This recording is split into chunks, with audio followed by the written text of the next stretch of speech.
I'm Dana Moriello, and you're listening to This Is a Thing, the podcast where I interview entrepreneurs who started unusual businesses about how they made their wild ideas happen. Today, we're talking to Ken Decker, founder of Composite Effects. Here's the wild idea. Build a business making monster masks and movie props for haunted houses in the film world, and somehow also end up making hyperrealistic silicone human heart models used to train medical professionals. I wanted to talk to Ken because of my dad. My dad has a favorite story he likes to tell about winning a monster mask making contest as a young kid, and I've heard it 100 times. He didn't pursue that as a career, but when I hear the story, I always thought, wow, is making monster masks really a thing? Has anyone started a business doing that? And what would that be like? As soon as I read about Ken, I knew I needed to meet him and share his story. Stay tuned to hear how Ken got his first job on a movie set by just showing up and walked right into the makeup trailer. Hear about what his first mask looked like and how he evolved his business into making silicone body parts for the medical industry and why he loves that work now too. Enjoy the conversation. So I want to start here with your early background. Take me back first to your college days. You're majoring in sculpture at LSU. Do you have a particular vision of what your career will be when you choose that major and when you set out? I think we got to go further back than that. I've been doing this since I was a kid. In high school, we had to do one of those reports of like, what do you want to do when you grow up? And my two options were either fly a space shuttle or make monsters and blow stuff up for a living. Options. Can't go wrong. Two great options, yeah. So when I was in high school, I joined the junior ROTC with the idea of becoming a naval officer, and you have to be an officer to become a pilot. About 2 years into that, Chief asks me, what are you doing here? And I said, I want to fly a space shuttle, so I want to be a Navy pilot. And Chief said, man, if you want to be a Navy man, you got to stop asking why so much. Because I questioned everything Chief said. Sure. He said, but the monster thing might be a better plan for you. So I said, okay. So I got a scholarship to LSU in their metal sculpture department. My family background is in jewelry. So my great-grandfather, grandfather, and father were diamond setters and goldsmiths. My dad eventually gave up jewelry and started a construction company. I was running construction crews at 13, 14 years old. When I went to college for metal, I had already been playing with the welders and stuff like that in my dad's shop. Pretty early on in the first year, we had a big haunted house. At the time, it was called Carnival, and it was on campus. I found the owner, and I pestered him for the better part of a year to give me a job. So Ken, it sounds like you were very focused. Even when you chose your major at LSU, it was, I want to make monster masks. This is the major that is also going to be aligned with that desire. Is that right? I'm hearing a lot of focus. And it also sounds, you come from a family of entrepreneurs. Was it on your mind from an early age, hey, this is what we do in my family. I'm going to be an entrepreneur too? No, not really. I hated doing construction. I hated running crews. The idea of being the boss wasn't attractive to me. I'd fired a guy one time when I was like 14 years old. And you don't realize the consequences of that. You know, owning the business is not necessarily so much what I thought I was going to be doing, but the making monster stuff is kind of right in line with that. Okay. So you were very focused. So you were saying that you found yourself into a haunted house, correct? So it's Carnival. Carnival will eventually become the 13th Gate. Okay. The owner of that, Dwayne, really wanted to get into more elaborate sets and stuff like that. Ooh. And to this day, it's one of the top 3 haunts in the world. It is an amazing haunted house. Wow. And did they have a job that you applied for, or you just marched yourself right up there and said, I got to do something with you guys? I wormed my way in. I pestered him. I wouldn't give up. So finally, he was shooting commercials for the 2001 season. And he's like, hey, you know, we'll let you come and apply some foam appliances since you know what you're doing. We'll have somebody else paint them. Ken, did you have a portfolio of things you were working on your own that you were able to go and show him to say, hey, I know my stuff? Or you were going in cold? I had never applied a foam latex appliance before. Wow. It sounds like you just went in with the confidence. You say, I love it so much, I'm going to figure this out. Yeah. So I had done like latex buildups and stuff like that, but I didn't have the money to afford a foam appliance. Those things are expensive. Those are like $30-$40. I was eating ramen noodles and SpaghettiOs. Right. He gave me a job after that. It wound up working really good. And eventually he built a Hellraiser room. And for that, he needed to have a foam latex appliance. So we took an actor and I made a mold of the actor's face. And I think it was a 5-part foam latex appliance. And it took about 2.5 hours to apply every night.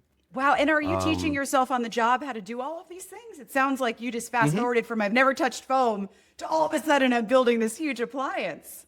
I had a lot of mold making experience through watching my grandfathers and Yeah. doing jewelry and stuff like that. So I was able to pull through that. And by then I was kind of throwing myself into mold making in other ways. This is all before YouTube. So the first Yeah. how-to video I had was a VHS cassette from Mark Alfrey.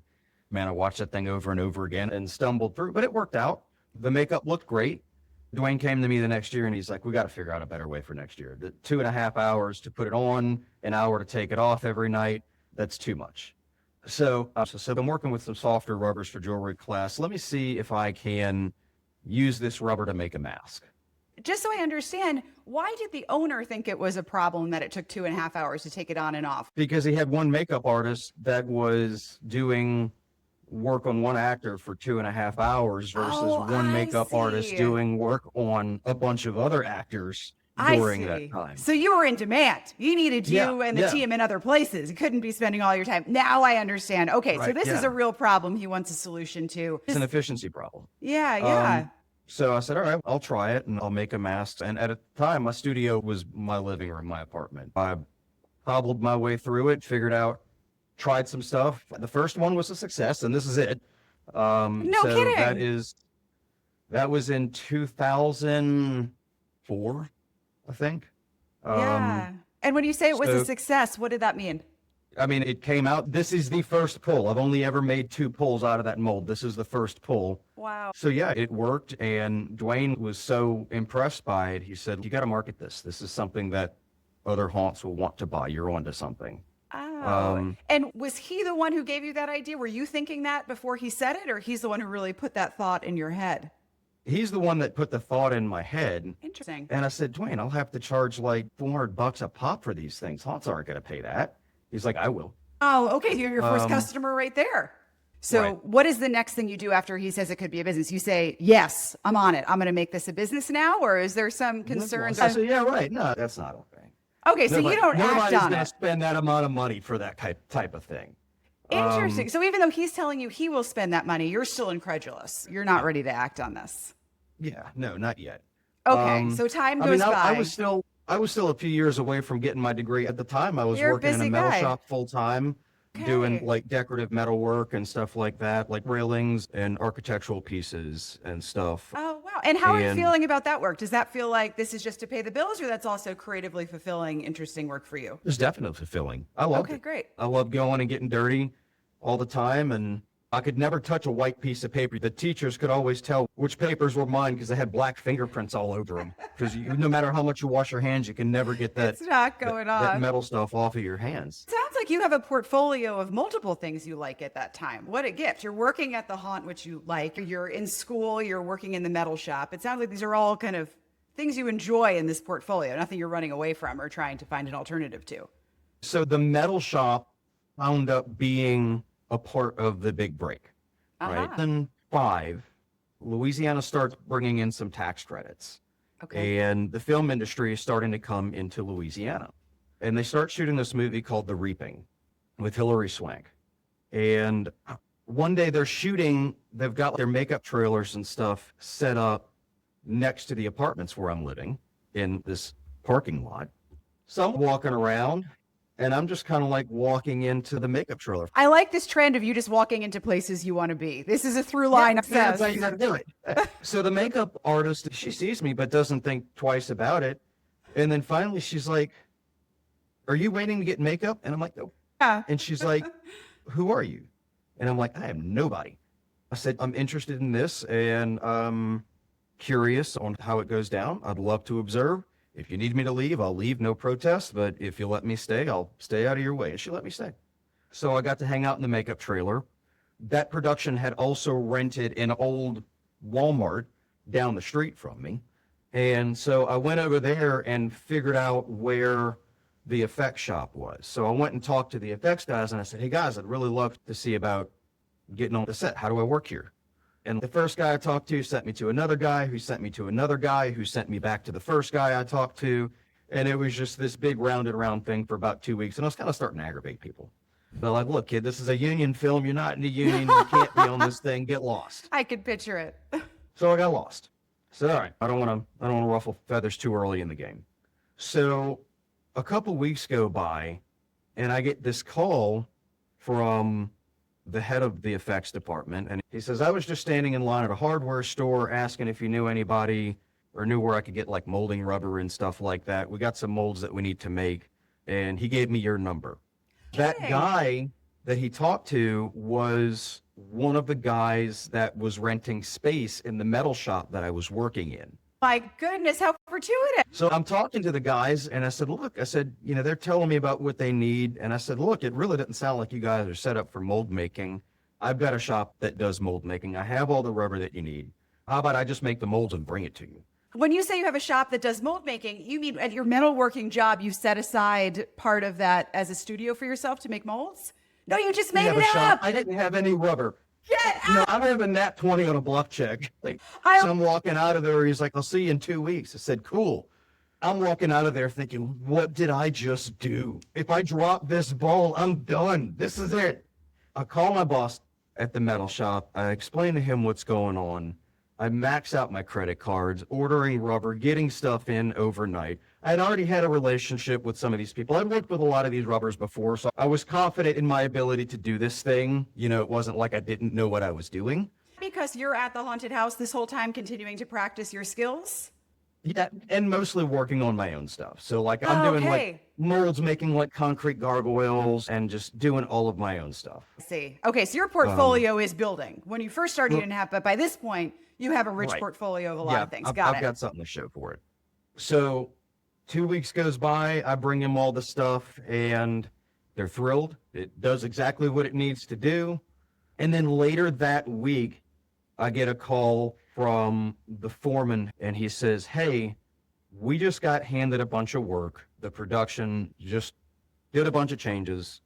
We need extra people. Do you want a job? They're like, it's a union film. If you want a job, there is a way to fast track union membership. We can get the director, the producer, and the head of effects, and we can get your 3 signatures and get you into the union by the end of the week. How are you feeling when you get that call? I'm like, yes, absolutely, 100% yes. Okay, easy yes, no question. Easy yes. So I took the semester off, you know, and he was very clear. He's like, look, you're going to have a 3 a.m. call. And sometimes we'll come in at night and work through night. You never know. You'll know a couple days ahead of time when your call's going to be. And he's like, you will never be late. And I'm like, I will never be late. Got it. I had an absolute blast. One of the highlights of working on that movie is we're doing a swamp scene. And so we get these deer stands and climb up into a tree so we're out of camera. And I've got a bucket full of rubber frogs. And my job is to throw frogs at Hillary Swank. You're sitting there saying, I cannot believe they're paying me to do this. I cannot believe they were paying. And I was making 3 times what I was making at the metal shop. So this is in the fall of 2000.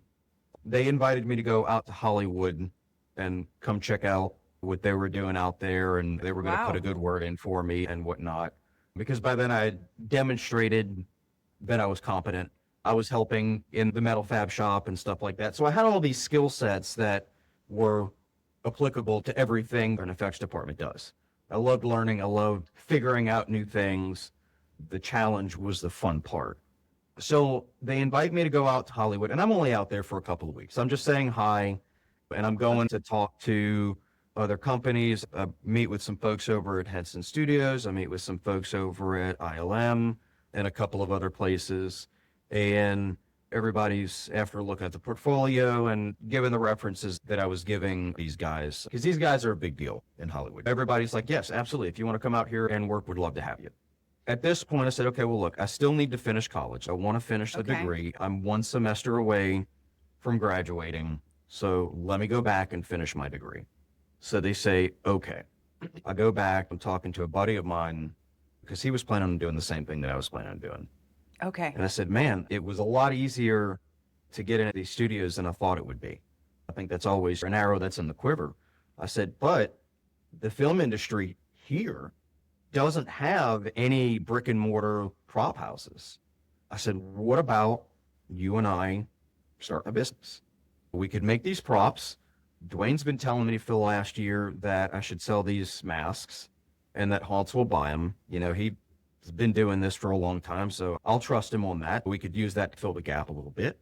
So we started a business. So it sounds like when we started the call, you were saying, I didn't always have designs to be an entrepreneur. This was not my lifelong goal. And then here you are deciding to start a business. How much of this was about, I want to stay in Baton Rouge versus I see an opportunity to start a business? I had no desire to stay in Baton Rouge. Okay. It wasn't like I hated it. It was just like, it wasn't something that was like, oh, I got to stay here. I love it. I see. More than anything, I think I started to figure out that if I was ever going to make what I was worth, I had to work for myself, that I was never going to be paid enough to make what I was worth working for somebody else. Oh, interesting. So you now had the data to know because you had worked these jobs. I started to figure out what I was worth. You're walking in with a lot of confidence after seeing how easy it was for you to get in the door in Hollywood. Sure. Okay. Long term, looking back, the joke's on me because I have never made what I was worth. But at the end of the day, my worst day at CFX is truly better than the best day I've ever had in any other job. When you have the idea, do you have any lingering doubts or questions that you want to answer before you commit? Or is this instantly like, I just know this is a good idea. Let's do this. I mean, I was scared. Next was funding it. Next was, how do you actually start it? Both of us are still in college at this point. Okay. We're going to class in the day and coming back and trying to work on the thing at night. Wow. And when you say we did the thing, what was the thing at this point? What was your vision about what this business could be in those early days when you were just getting started? We were going to be a prop shop that occasionally made masks. We put together a business plan. We shopped that around to several banks to get loans. Everybody said, get the heck out of here. So we eventually wind up opening the business. I got as many student loans as I could. The metal shop that I was working with, he put in like $25,000. He handed me a brown paper bag with cash and a handshake. My goodness. My stepmom gave us like another $20,000. I think I had gotten like almost $20,000 in student loans, and Wes had taken out some money in student loans as well. Everybody earned interest. 2 years we had paid everybody back. Wow. So you talked about your vision. You're a prop shop. You occasionally make masks. What were your goals personally when you started this business? What did you hope this would mean for you to start the business? I think we just wanted to be special effects artists. We just wanted to make cool stuff. Yeah. Okay. Yeah. So then who winds up being your first client? How do you get your first revenue? Our first movie is Harold and Kumar Go to Guantanamo Bay. So we're making the big weedy costume. We're making the bong that they're smoking on the plane. We make a couple of other things. At the time, I have maintained my union credentials. I did for about 5 years after that. Okay. Because I was able to get the hot sheets of what productions were being shot in the state. So I had the phone numbers of all of the effects departments and stuff like that, and I was able to go and call them. And in the early years, man, there was one time Wes and I had gone to meet an effects coordinator. We're sitting at his desk, and I hand him my card, and he reaches under his desk. The card missed the garbage can and landed at my feet. Oof. So we're talking to him, and I'm sitting down, and I'm looking at my business card that he just threw away. So, I mean, it was still a bit of an uphill climb. What were the biggest surprises? That sounds like maybe that was one, but versus what you thought this was going to be, and then the actual work of building this business. What surprised you?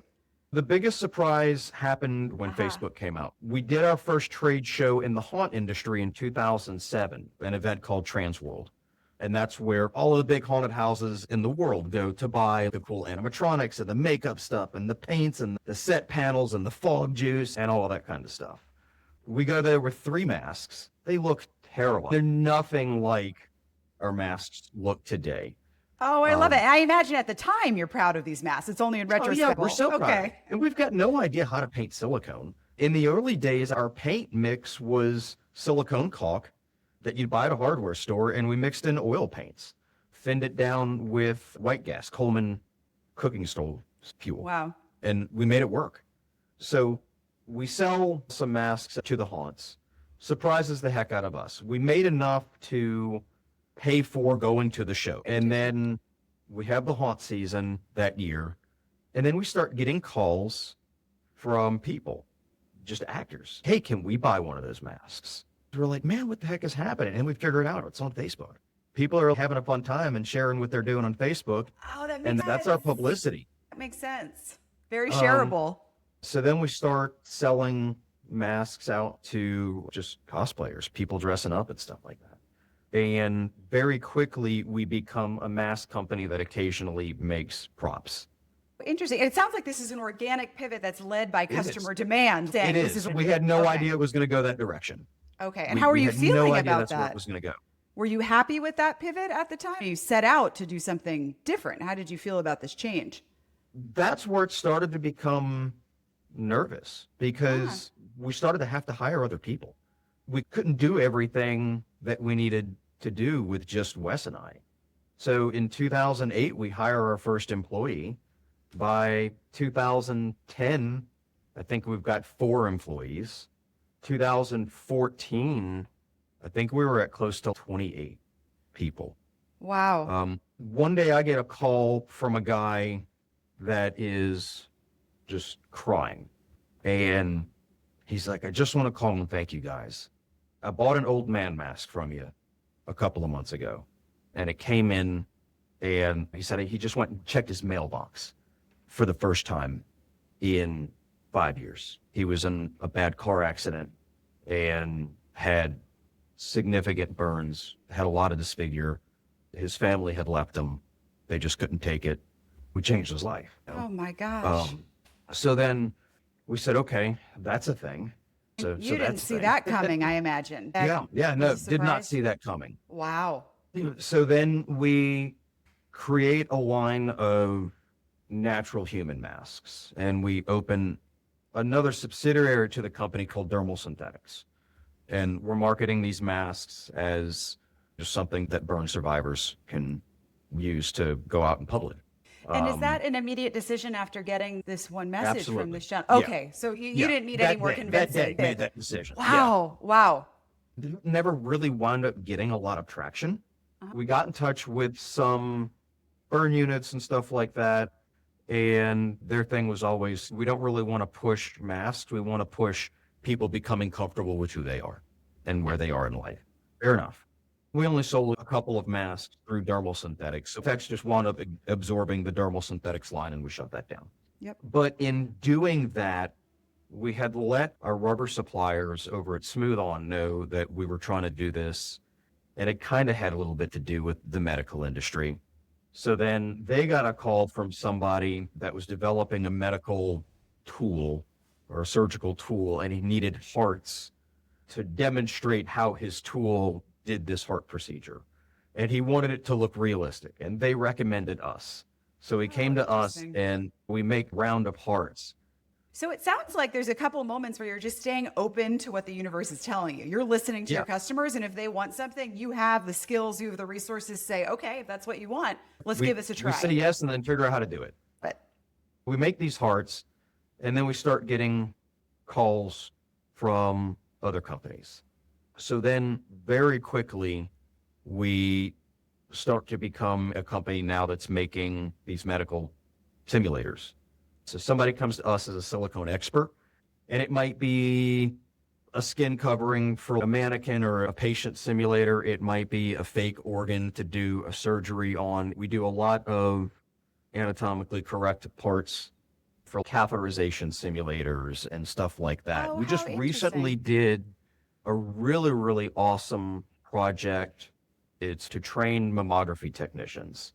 Because up till now, there's nothing that goes between the textbook and the patient.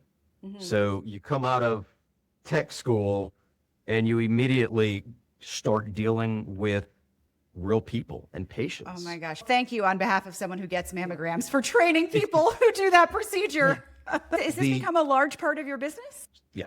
And how do you feel about this? Because you said your primary goal was, hey, I want to do special effects. Does this still scratch that creative itch for you? Absolutely. Oh, In ways that I never could have imagined. Along the way, I figured out one of the things that I really enjoy doing is figuring out how to stand up a production line, figure out the most efficient way to build it. And then whenever we do a medical thing, you know, you're going to build the product for 10 years. Oh, wow. right? Why do you say that? Why is it for 10 years? Because a lot of times if a medical company has some kind of a product that they're building, they want to keep that product around for a Oh, certain amount I of time. see. So these are good customers. These are good contracts. You can presume you're going to have demand for a decade. I see what you're saying. Yeah. Interesting. You've learned about yourself in the process, and your goals have Yeah. evolved as you've learned about what you like. You are starting to like things you didn't even know you would like because you hadn't experienced them before, like standing up the production line. For sure. So I want to bring you back to the present and in fact bring you forward and ask, what are you most excited about going forward? So many changes have already happened in your business. What are you excited about for the future? It's the unknown. I gave up a long time ago trying to plan too far ahead because you get committed to an idea and where the winds take you is not always where you thought you were going to be going. And there's a lot of instances in which if you stop resisting it and just kind of go with the flow, you wind up in a good spot. That was Ken Decker talking about his journey building Composite Effects. Here are my favorite 3 lessons from that episode. 1, just show up and make yourself useful. One of Ken's superpowers is just showing up. He loved Carnival, now 13th Gate, a haunted house in Baton Rouge, Louisiana, and he wanted to get involved. So he just started showing up. He talked to the owner. He offered to make himself useful however he could. This wasn't the only time that Ken got an opportunity by just showing up. When they started shooting the horror movie The Reaping in Baton Rouge, Ken was absolutely transfixed and needed to be a part of it. So he walked right up to the set, found the makeup trailer, and walked in the door. He told the makeup artist he wanted to observe and learn and was invited to take a seat. By just sticking around and showing up in both of those cases, eventually an opportunity came up and he was the one to take it. 2, say yes, then figure it out. When the owner of Carnival asked Ken to help with masks, it was a technique he hadn't used before, but he said yes, then threw everything he had into figuring out how to do it.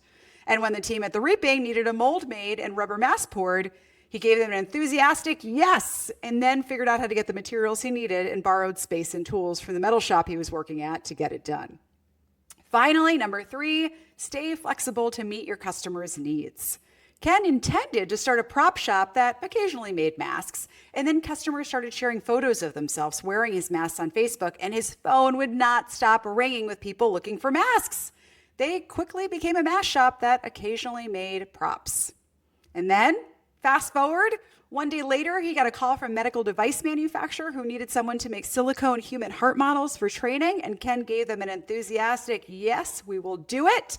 And that part of their business grew and became a huge success. When he started Composite Effects, he never would have seen that coming, but now he loves that work too. This is Dana Moriello, and I can't wait to see you next week on This Is a Thing.